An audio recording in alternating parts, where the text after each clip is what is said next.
And again. Yeah, but like I said, crazy tech times, crazy times in general. Yeah. We'll continue recording.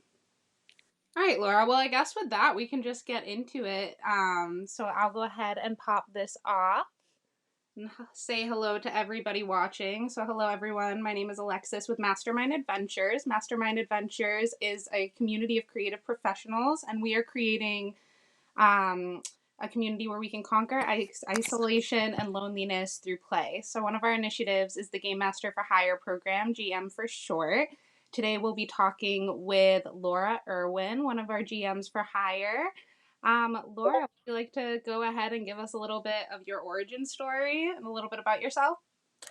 Sure. So I have been playing tabletop games since I was so early, but I have been playing D&D since I was 16. Oh, I have loved playing it with my friends. It was such a great outlet in high school, and I basically grew up around tabletop games once I entered high school and then college, and it basically became one of my best like friend activities, and I made a lot of like especially female friendships through that.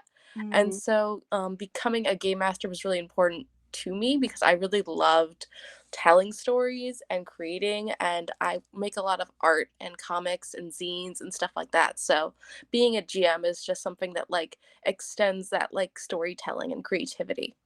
Oh, cool. So it's just a little natural, like a natural extension of what you already do and what you already love.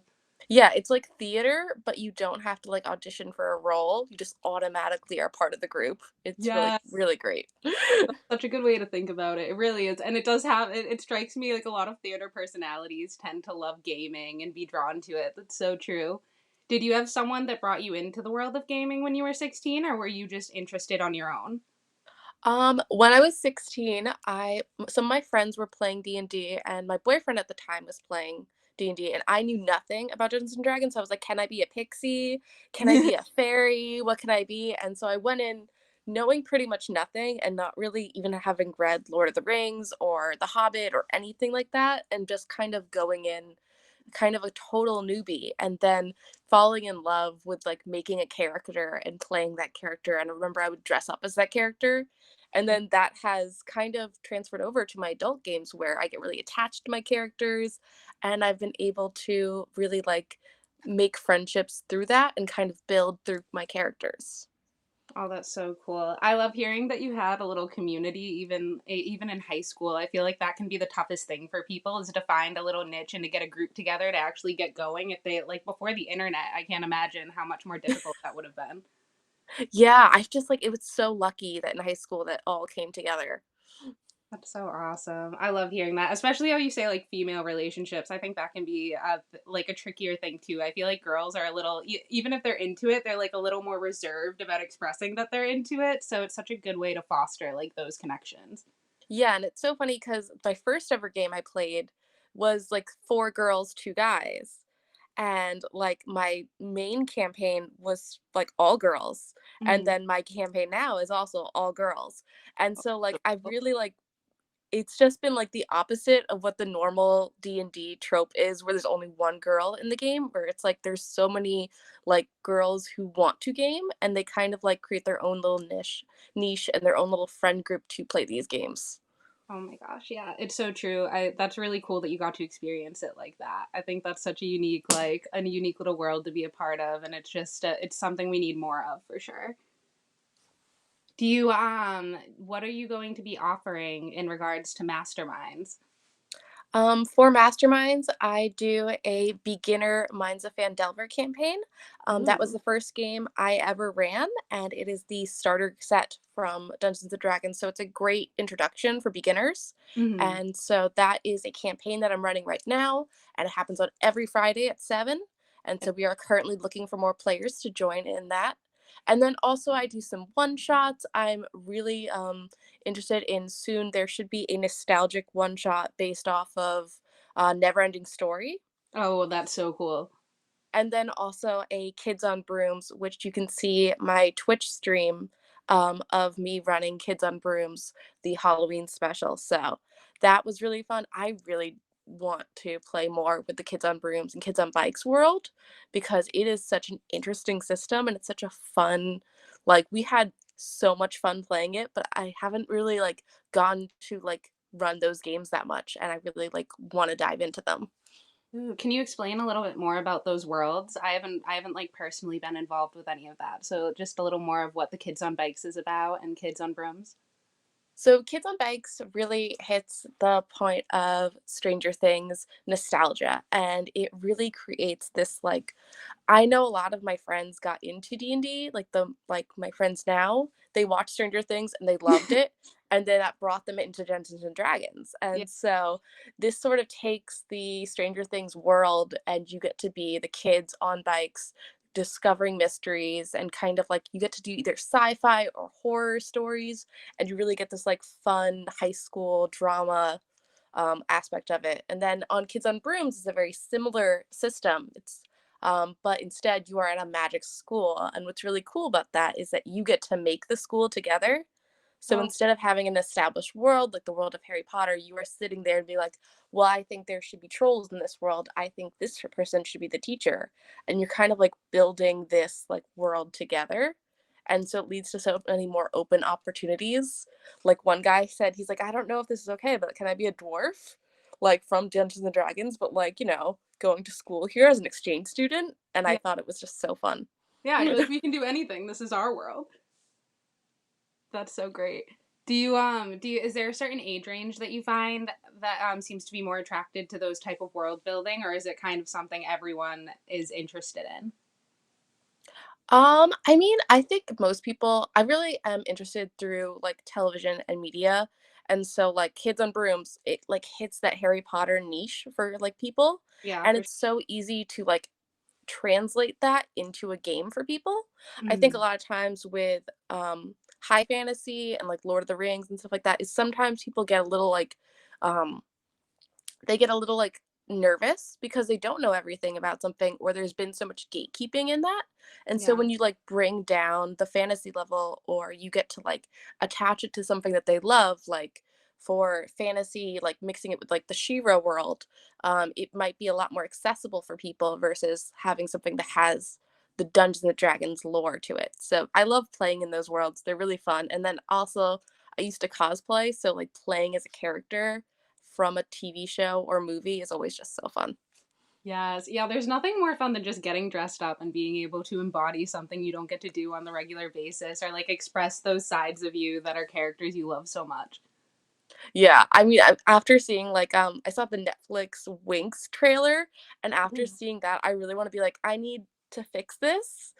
It's a little too dark. It's not as like fun Y2K as I want it to be. And I'm like, oh, I wish I could like run a game with like the fairy system and you get to like do all these things because I'm like there's so many things you could do and they're not doing it. And so I really like that Dungeons and Dragons and all RPGs really let you to like kind of like take control of the narrative. Yeah, for sure. That's so cool. I'm just taking it all in, like everything you're saying and all the like cosplay and the storytelling. And I know you do so much with kids. Do you have this is a little off of where I wanted to talk about, but do you have a favorite person that you've cosplayed or favorite character? I should say. Um, okay, let me think.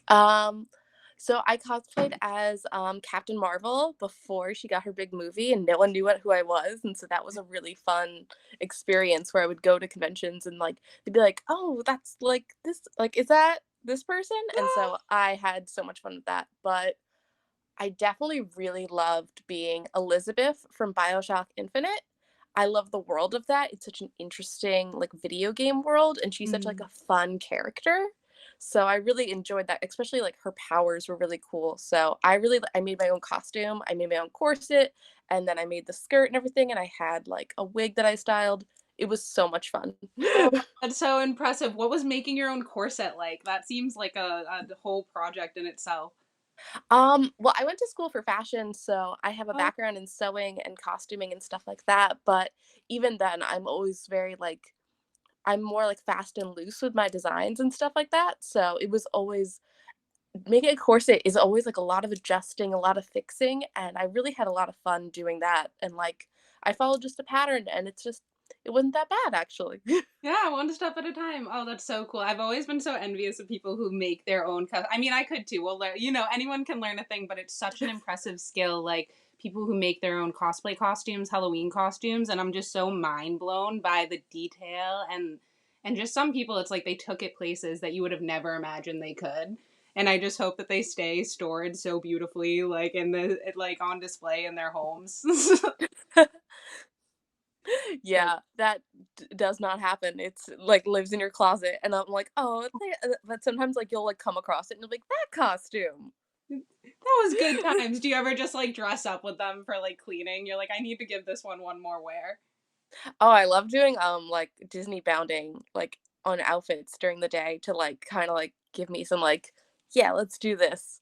So Yeah. like that's sort of the thing with that is where I'm like, I don't want to wait like mess up this costume, but I totally am gonna like wear the colors of like Ariel today and have some fun with that. Oh, I love that. Channeling your inner Ariel, give you a little inspiration. That's sometimes I'll just like put on a crown or something. I'm like, I can't do the day I can't possibly, and I'm like, now I can. Let's go. Yeah. You just got to. Oh, that's so cool. I know you do a lot with beginners or you're passionate about working with beginners and I was just curious about what you liked about that and maybe some skills that you have that will make it easier for a beginner to enter this world and to feel comfortable playing RPG games and just getting involved in the community. I really like working with beginners because everyone was a beginner when they first started, and I think that like tabletop gaming has been gatekept, like, has been like kept behind a gate for so long that I Mm, really think that like getting the opportunity to see all different types of people like first experience it and like treating them with open and be like, no, it's totally okay, you can do this, you can do that, and kind of explaining to them the rules really helps in telling the story. And mm, also like those people have such a different perspective of what they're bringing to a game than like people who I've loved playing with people at game stores who have been playing for years, but people who are new just have brand new ideas because they're like, well, what can I do? What am I going to do now? I'm going to do this. And so they always have like these brand new ideas to play with things. And I think I'm studying to be a teacher.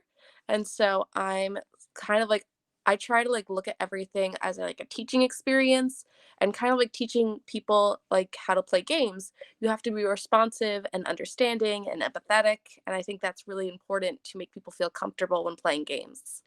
And then I do a lot of kids games now, and kids are the best. I have never played Dungeons and Dragons with kids before, but they are the best for it because they don't know, they kind of know the rules, but they kind of mm. like know how to like push the limits, and Yeah. it leads to a lot of like fun encounters and things that can happen, and they don't feel like closed in by the rules. Yeah, I love that. That's such a good point to make because I feel like sometimes I personally like taking like beginners classes and things that I've been doing a long time because it gives you that fresh slate. And there is something about kind of removing the regulations that we kind of impose on ourselves to be able to get down to that childlike place and really expand and have fun in ways that we wouldn't have thought because you just get used to like you get into kind of a flow of how you do things and you're like, "Wait a second, there's this whole other world over there of how I could do this." That's really Yeah. cool. I love that. Do you have like a personal mission or your own goal just for you as a person that you want to bring to masterminds and the style of teaching and the style of gaming and GMing that you're going to be doing? Well, my personal mission is sort of that tabletop games are for everyone and everyone needs a game. So Mm. like being able to cater like I may not be the perfect GM for someone, but because Mastermind Games has so many different types of GMs, you'll find someone who is for you, and I think that is something that is really nice about this is Mm. that process. And so like I can't be everything for everyone, but I try to be as open and welcoming and as like understanding as I could possibly be. I also make board games and Oh, cool. yeah, so That's sweet. I make board games. I make a game called Potions Please, and I just finished a thesis game, and I'm doing another game which is a mermaid game. But I really think that like those like when you're looking at a market, it's not going to be for everyone, but I try to like serve an underserved market of when I go to conventions and people see my game, they like are drawn to it because it's like pastel and it's girly colors and they're kind of not it's not the norm that you see. And Hmm. so it's kind of like catering to a population that doesn't really get that many things. And so I try to be as open about that as possible. Wow, I love that. I love it all. I feel like you're so welcoming and you're so just like ready to go with whatever is going to come towards you, and you definitely have that teacher element towards you that's just like, all right, we're ready to learn. Like what you said earlier about everything, when you look at things through the lens of a teacher, you kind of look at experiences differently. You know, you already touched on it, but just like it really does make everything, nothing is bad anymore. It's all kind of like, let's just see how this cookie's going to crumble. Let's see what's going to Yeah. happen. That's awesome. How often did you go to conventions and Comic Cons and things? Well, obviously before coronavirus and all this chaos, was that a big part of your life? Yeah, definitely. I would go to PAX East every year and PAX Unplugged, and I was involved with my town's local tabletop convention, which is really where I got used to DMing, especially DMing under time constraints and like Mm. for hours a day. And so I would do like 3 sessions in a day for like 8 to 10 hours, and I'd have meet all these people, and I would be like running games all day, and so that was really fun. But I really miss that community element because I've made so many friends where I was at Paxton Unplugged just waiting online one day Mm. and they said, "Oh, there's no more sessions for D&D. We've run out of GMs." And like this guy started talking to me and he's like, "Well, like we could just play D&D. Like we don't need the convention." And so like we met up with him and he became a like good friend, and we've played multiple years at PAX Unplugged, and he's gotten to play in a game this year with Mastermind Adventures. Um, it's been fun to play with him this year because basically for 3 years running, we've played some sort of one shot together. That's awesome. I love how you find your little like gamer soulmates just by doing what you love, you know? That's so cool. Yeah, and it's so open and everyone's so nice, and like I found like people who make games are just so nice, and so I've like really built relationships with them. And like being a GM is you're almost like your own little game designer because you're building out this world and you're using a system that exists, but you're kind of like coming up with the rules and the narrative. Yeah, yeah, yeah, definitely. It's that freedom. It gives you a little bit of that artistic freedom that I think we don't have in so many other outlets, especially you being an artist and coming from artist backgrounds. So it's a nice thing to have for sure. Do speaking of your art is and how you've transferred that into your games and game designing, will you give me just a little bit of background on yourself as an artist and where that came from or if it's always been a part of you?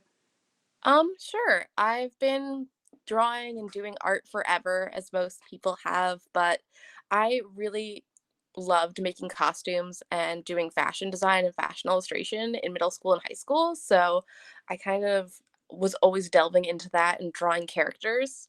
And so that's sort of like it's still one of my favorite things about Dungeons and Dragons is making my own characters and coming up Mm. with like what they would wear, what they would do, and coming up with some designs like that. And then even in college, I really focused in on the costume element, and I would make costumes for I actually was part of a theater company and I was as a design assistant, so I would go and like pick out costumes at the big costume gallery. And like we would Yeah. go and get that for like this John and Abigail Adams show. And so that was always really fun. And I've basically just gotten to like play in the costume area. And then I worked for a costume company for years before I started working at Mastermind. And that also was such a fun stretch of getting to kind of play with dress up and that No. sort of thing. And then I kind of did gaming as when I just didn't want to do costumes as much. I really liked drawing characters and making different types of people. And so I usually, when I'm thinking of a game, I think of who are the main characters of this game. And so, like, I have my witches for my potions game and my mermaids for that. And really love focusing on like what their design elements are. That's awesome. Do you ever do like I was actually just watching a cool video on like character portraits and people who made journals and character journals to kind of expand on their character and get their journey, get just more in depth in their journey. Have you ever done something like that, like a lookbook or a character journal for a character that you really liked? I actually have. I will get it, actually. Yes. Oh, yes, this is so impromptu. We didn't even plan this. So that's epic. So I played in this game for 3 years and I fell in love with it and I made a little zine, Oh, that's beautiful. Oh my like a little goodness. magazine about my campaign. And so I did each little character had Okay, I moved this way. I'm like, let me see more. Oh, that is so pretty. Wow. so I'm I really kind of feeling that's gorgeous. Well, not, the letters. yeah, so I kind of went into this was my character and I said I did a character portrait and then I did a little information about each character and their kind of story. And so that was a big thing is where we made that. I also made a doll. I don't know where she is, but I like adjusted um a world wrestling doll and I made my little barbarian into that. And Let so me that see. was really Oh, fun. I love that side drapery and the corset. That is so gorgeous. The Yeah. colors that you pick are so. Now I see what you mean about how you were talking about your games being so bright, and I can just see like the contrast on the color that on the cover there with the colors and kind of the gray background, but the beautiful pops of colors. That's awesome. Yeah, and like this is sort of kind of like we kind of became obsessed with our game. We had t-shirts, As we you had should. enamel pins, and like we had dolls, and like we kind of just were always talking about like what stories we were making, and we would keep track of them, and we wanted to kind of like make multiple volumes of these, and I think it was such a fun, like in-depth experience. So I really loved that, and I definitely think that this is sort of like something where I think it's really fun to start delving into your character, like past just like what they can do in D&D, but also like what they like and what they want. Like my barbarian became a chef, and so Ooh, like I have a little beef jerky recipe. Yeah, that's so cool. Is of there a favorite? owlbear jerky. Is there a favorite recipe that they have? Yeah, and like her famous owlbear jerky recipe, and like I kind of made a little thing about that, and I did things about our favorite critical role. Mm. So we basically each kind of wrote down what our favorite thing we did in the game whenever we rolled a natural 20. And so like that was a really fun thing to do and kind of getting to build a character. I also loved her because she doesn't have a sad backstory. She's just very chill and very happy. And I kind of love this like happy go lucky barbarian like vibe that she had. And so she was really fun to play with. That's so awesome. I love that you just had that right there waiting. That makes me so happy. And that just, you do really hit on a good point. I feel like you mentioned even earlier about just how you had found a game that was a little too dark and you wanted to kind of pull back into the lightheartedness of it, and we need more of that. I feel I've really been noticing lately just watching TV series and reading books. Everything has gotten so much darker. Just Yeah. so darker. It doesn't need to be that dark, and I find it so refreshing to just have something kind of more wholesome and more like, all right, this is more just actual people. This is more like looking at the good side. Yeah, and like with your own games is you can kind of like play into whatever you want. And so that's really fun where like I always find that like comedy is really like it makes people feel more comfortable if you're like joking along with them For and sure. like kind of can disarm people. Like even when I was doing a game on Friday, I was a little like nervous and I started talking about these dwarves like they were like running a tech startup, but they're running like some sort of medieval like mining company, but they were like wording it like a tech startup. And Mm. so getting to do that, like everyone started laughing and being like, oh, like I don't know if I trust these guys because they were talking like in the speak of a like a Steve Jobs. And Yeah. it kind of just immediately let everyone's guard down where they're like able to kind of like play around with these characters and talk with them. Yeah, it's a nice little icebreaker to just be like lighthearted. And I think that's so many, particularly adults. Like, that's why it's so cool to work with kids because they're in it right away. Like, kids, you're like, okay, we can just be creative and weird and get on top of it. But adults, you kind of sometimes have to break down a little bit and be like, it's okay. We're all here to have fun. Yeah, Yeah. definitely. Yeah. But that is good. It is another thing I like about this type of community. Like you said before, people are just so friendly and they're just so open and they want to have a good time. Definitely. Yeah. So, you had mentioned a live stream earlier, and I just wanted to know about any campaigns you had open, any live streams, anything you wanted to tell people about that you do that you wanted to share. Um Well, for right now, I just have the one live stream with Mastermind Adventures, which is on the Twitch Mastermind Adventures page, and Awesome. it is of the Kids on Broom adventures. So if you always want to figure out what Kids on Broom is about and play a campaign with that, or I have a one shot for that, and I also have a one shot for Kids on Bikes. If you ever wanted to just try it out, that's something great for that sort of thing, and I think it really works well for one shots. And that's really fun. And then I also have the Minds of Fandelver, which is on Fridays at 7 p.m. I totally need more players for that, so it will be super fun to get more people into that. And we've been having a lot of fun with just playing with these characters and kind of we have a lot of new players in that, so it's been really helpful. Like I've been going over how to like roll your character and how to like pick your spells and how to do combat, and so it's a really like nice kind of like introduction to Dungeons and Dragons. And so that's pretty much I think most of my campaigns on Mastermind. And I just have my Facebook that I generally post to for some gaming stuff or um upcoming games where like I finished a mentorship, so I'm probably going to make a blog post about that. And then hopefully I want to get a program started where you can design your own board game class. So I think that would be really fun with masterminds. I love it. Oh, I think that would be so cool to make your own board game. I did that once in school so long ago, and I remember it was one of the few like group projects that we all were so into, and there was no one not being a part of it or like letting people do everything else. We were all like, "Ooh, let's do more." Yeah, definitely. And so I also have been like playing a lot with programs and crafts, and you can learn how to sew a little bit. And I would love to do Ooh. more cosplay and crafting programs, which I think would be really cool, like playing with Warbler and all that. Yeah, yeah, yeah. I love that. Warblood, so cool. And then it's a unique time to like hone those skills of being able to teach people virtually because you're gonna be figuring out things I'm sure you've never come across before. Or you probably have because you're like so epic into this community and into this creative lifestyle. Have you done anything like that online? I'm curious. I've haven't done any I haven't taught any classes online besides running Dungeons and Dragons online, but Okay. that has been such an education in like Yeah, doing I things bet. remotely. And that's been fantastic. But I have done a couple panels with conventions about game design, and I have talked about my game potions please with a couple podcasts. And so that's sort of most of my experiences through that sort of thing. But I take a lot of classes and I love mentorship programs. Like Yeah. just being able to find someone who does what you do and hanging out with them. I meet up with them like once every 2 weeks, and we've been having a lot of fun with like designing games that way. That's so cool. I was gonna ask you a little bit more about the mentorship program. I love that you're simultaneously one of those people who's just a teacher and a learner at the same time, and just it feels like you keep on taking steps with that. But this last mentorship program you did, what was your experience with that one in particular?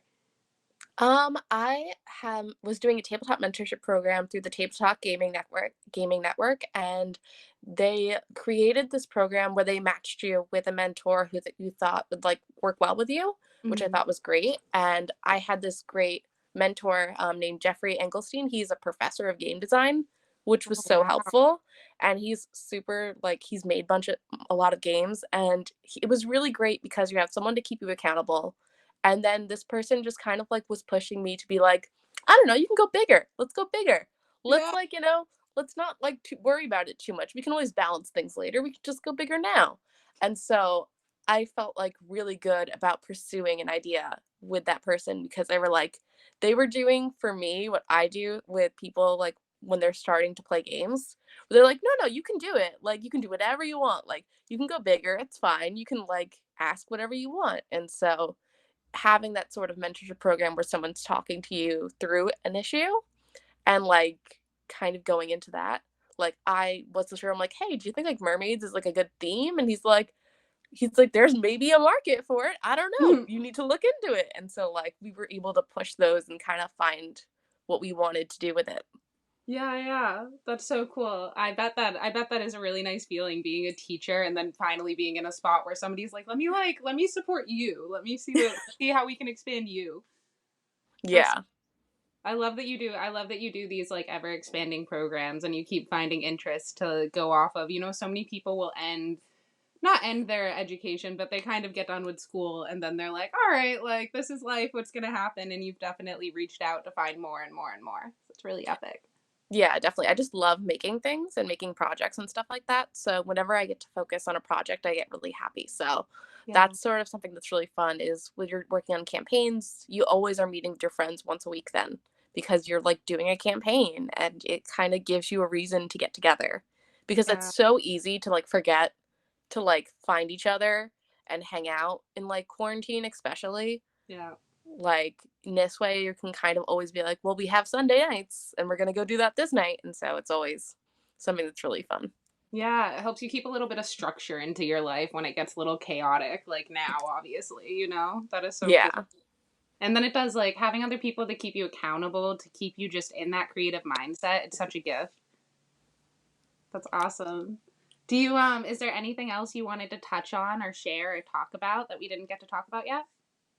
um I mean, I think it's just I have been playing a lot of like Dungeons and Dragons for a lot of my life, and I'd love to introduce other people to it. And so, like, I'd love any questions, and like, feel for anyone to feel free to message me before a campaign if they feel nervous, and like if Yeah. they need help creating a character or something like that. Because sometimes it's just like getting before the first session is the most nervous you'll be, and then once you get into it, like I think it's usually always fine. But this way, like to like calm any fears before your first session.